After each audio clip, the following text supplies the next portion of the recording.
প্রথমবার ভিন রাজ্যে যাচ্ছি তোমার পেইন্টিং অভিজ্ঞতা কেমন?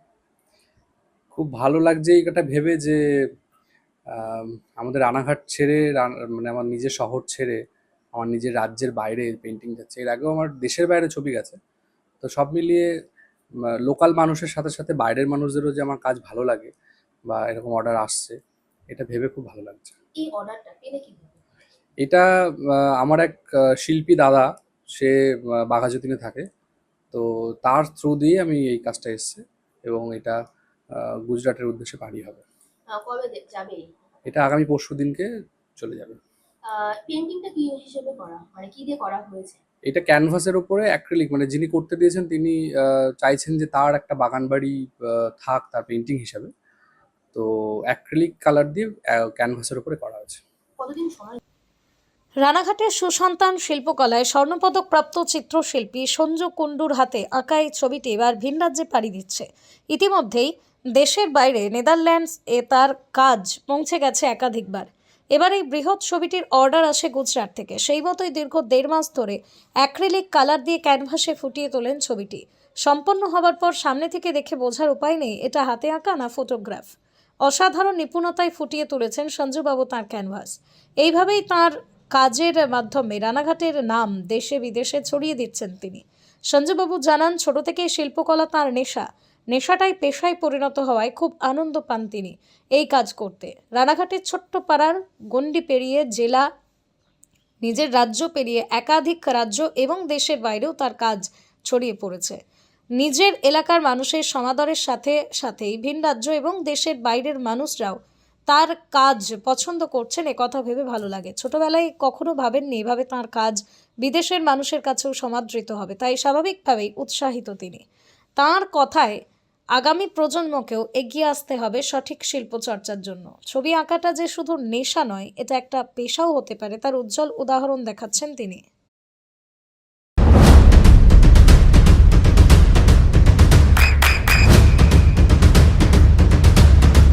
বৃষ্টিতেই স্বস্তি। বৃষ্টি অ্যাকোয়া বিশুদ্ধ পানীয় জল। খুব ভালো লাগছে এটা ভেবে যে আমাদের রানাঘাট ছেড়ে মানে আমার নিজের শহর ছেড়ে আমার নিজের রাজ্যের বাইরে পেন্টিং যাচ্ছে। এর আগেও আমার দেশের বাইরে ছবি গেছে। তো সব মিলিয়ে লোকাল মানুষের সাথে সাথে বাইরের মানুষদেরও যে আমার কাজ ভালো লাগে বা এরকম অর্ডার আসছে, এটা ভেবে খুব ভালো লাগছে। এই অর্ডারটা পেলে কিভাবে? এটা আমার এক শিল্পী দাদা, সে বাঘাযতীনে থাকে। তো তার থ্রু দিয়ে আমি এই কাজটা এসছে এবং এটা গুজরাটের উদ্দেশ্যে পাড়ি হবে। কবে যাবে? এটা আগামী পরশুদিনকে চলে যাবে। পেইন্টিংটা কি হিসেবে করা, মানে কি দিয়ে করা হয়েছে? এটা ক্যানভাসের উপরে অ্যাক্রিলিক, মানে যিনি করতে দিয়েছেন তিনি চাইছেন যে তার একটা বাগান বাড়ি থাক তার পেন্টিং হিসাবে। তো অ্যাক্রিলিক কালার দিয়ে ক্যানভাসের উপরে করা হয়েছে। কতদিন সময় লেগেছে?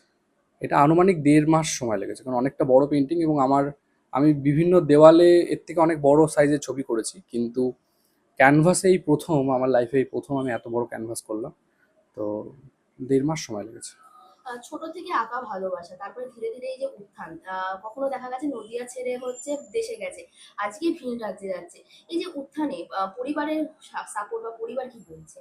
ছোটবেলার থেকে আমার ফ্যামিলি থেকে আমাকে কখনো বাধা দেয়নি। আমাকে শুধু আমার মা বলতেন যে পড়াশোনার সাথে সাথে ছবি আঁকাটা কর, কিন্তু পড়াশোনা ঠিকঠাক করতে হবে।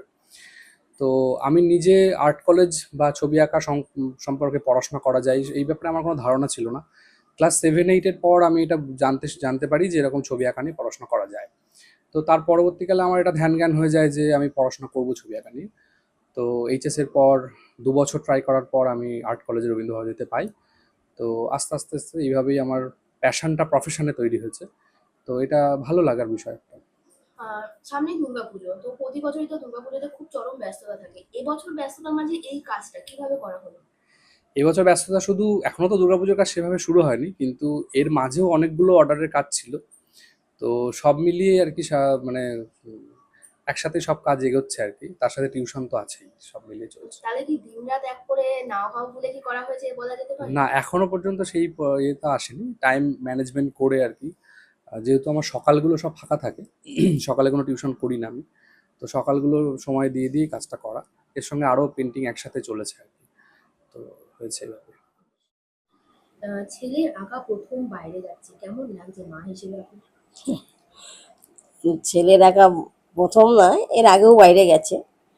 তো আমার খুবই ভালো লাগছে, আর মাঝে মাঝেই তো বাইরে যাচ্ছে। এই ভিন রাজ্যে তো প্রথম যাচ্ছে। হ্যাঁ, খুবই খুবই আনন্দের ব্যাপার। কখনো স্বপ্নে ভেবেছিলেন যে এত বড় জায়গায়? না, এইটা মানে ভাবার বাইরেই। তো যাই হোক, ওর মানে আগ্রহ দেখে বুঝতে পারছিলাম। তো যাক, এত দূরে গিয়ে যাবে, এতটা করতে পারবে, এটা ভাবিনি। আজকে সবাই চিত্রশিল্পীর মা হিসেবে আপনাকে চিনছে, এই পাওনাটা কত? এইটা তো মানে তুলনাহীন, প্রচুর সম্মান পাচ্ছি। সবাই বলছে স্যারের মা, যেখানেই যাচ্ছি একটা আলাদা তার ফিলিংস, খুবই ভালো লাগে। ছোটবেলায় যখন ও আঁকা করতে চাইতো, তখন কি আপনারা সম্মত দিতেন? হ্যাঁ, আমার একটাই কথা ছিল যে পড়াশোনার সঙ্গে সঙ্গে তুমি যা খুশি করো। তো ওর দেখতাম আঁকার দিকে খুব ন্যাক। আচ্ছা হ্যাঁ, করো, কিন্তু বাবা পড়াটা কিন্তু ঠিক রাখতে হবে। আগে পড়াশোনা, তারপরে তুমি যা করো। তো দেখলাম যে পড়াশোনার সাথে সাথে ওর খুব নিজের আগ্রহেই ও খুব, আমরা তো ওকে তো টিউশনি মাস্টার দিয়েছিলাম না, আঁকা টিউশনি মাস্টার। ও নিজেই মানে নিজের থেকেই ও এতটাই গিয়েছে। তারপরে আস্তে আস্তে হচ্ছে একজন আর দুজনের কাছে গেছিল। ছেলেকে কি হিসেবে দেখতে ভালো লাগে? মানে একজন মানে নিজেদের ছেলে হিসেবে নাকি চিত্রশিল্পী হিসেবে দেখতে, কেমন কোন দিকটাতে ভালো লাগে? শাড়ির বাইরে কিভাবে সময়টা কাটায়? ছেলে ছেলেই থাকে, চিত্রশিল্পী সবার মাঝে ওর ভিতরের জিনিসটা ও প্রকাশ করছে। তো এটা তো একটা আছেই। আর ছেলে, মা ছেলের ব্যাপারটাই আলাদা, সে ছেলে হিসাবেই দেখি। কিন্তু যখন কোনো প্রোগ্রামে যায়, আমাকে নিয়ে যায়, তো ওর এক্সিবিশন হয়, ওখানেও আমি তো থাকি, বা যা প্রোগ্রাম করে ওতে আমি থাকি। আমার এগুলো ভালোও লাগে, তো আমাকে সব জায়গাতেই নিয়ে যায়। আর ওর প্রশংসা শুনলে তো আমারও ভালো লাগবে। সামনেই শোনা যাচ্ছে তিনি মুম্বাই যেতে পারেন, সেখানে যদি আপনাকে নিয়ে যেতে চাই তাহলে আপনি কি যেতে চাইবেন? না, আমি এমনিতে ঘুরতে ভালোবাসি, আর ও কাজের সূত্রে যাচ্ছে যেহেতু, তো হচ্ছে সেখানে তার মা নিয়ে গেলে হবে না, আটকা পড়ে যাবে। তো যাচ্ছে, যাক ভালো। আর ওখানে বেশি উন্নতি করে আসতে পারলে তখন পরের ট্রিপে যাব। আপনার নাম? আমার নাম জয়ন্তী কুণ্ডু।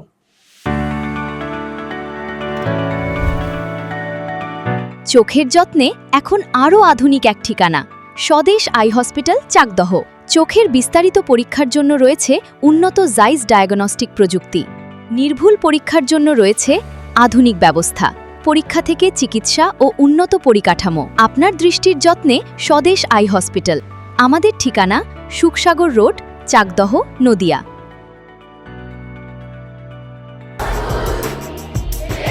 আপনার সন্তানের উজ্জ্বল ভবিষ্যতের সঠিক দিশা JRS public school. JRS public school, যেখানে শিক্ষা এবং আনন্দ একসাথে।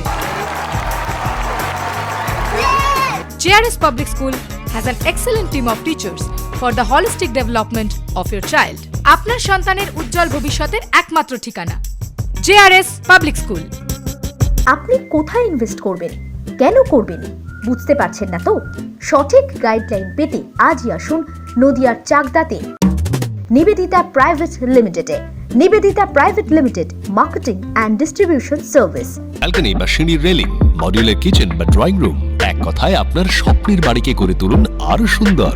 Chakdah ply centre, gorgeous look বা কোয়ালিটি সবে 3 number 1 Chakdah ply centre. Chakdah ply centre, KBM, Chakdah, Nadia. হোমওয়ার্কটা করেছো? হ্যাঁ স্যার।